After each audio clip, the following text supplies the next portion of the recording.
Just a few minutes in her kitchen in Mechanicsburg can transport Farida Ahmed back to her native Pakistan, especially when she cooks with her mother. But for the past 33 years, Farida has very much been a proud American and decided it was time to tell people that. I just felt that I needed to do this. This was my job.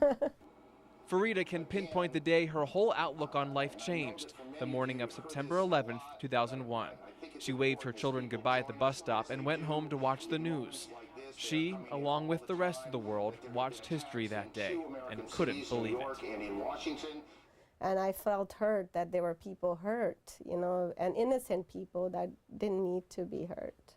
But she was not prepared for the backlash in her neighborhood and faced it head on when she went to a store the next night, wearing, as she always has, her traditional dress. People were uncertain to see me. I never felt like that. That feeling of that, why are you here? Who is this? And they looked twice, where I've never experienced that before. She says people stared at her for months as strangers associated her with the Muslim extremists behind the attacks. In that uncomfortable time after 9/11, it would have been easy for Farida to close herself off. But instead, she did the opposite. And it came to define her life for the next 10 years. I was telling my parents and my sisters that you have to kind of open up and go and, sometimes you see negative things, but you have to approach them and let them know that I'm not one of those that you're thinking. If you get to know me, you would see a different person. Farida's charm offensive started within her own religious community and inside this old house.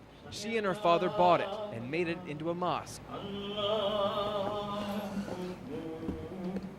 She wanted it to be a place for her Ahmadiyya community, which is a sect among the Muslim faith, to feel comfortable, so they too, through good deeds, could show they are just as American as their neighbors.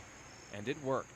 It made us more braver, that we were willing to tell someone, this is what I believe, and so their thinking would change and they would realize that not every Muslim is bad, not every Muslim is a terrorist.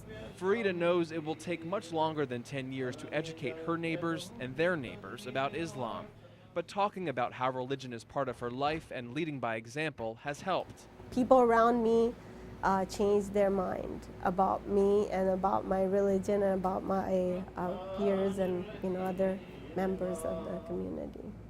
I feel it's very important. 9/11 has definitely changed me. She hopes others will see out of the horror of that day, there's a real opportunity to make communities stronger.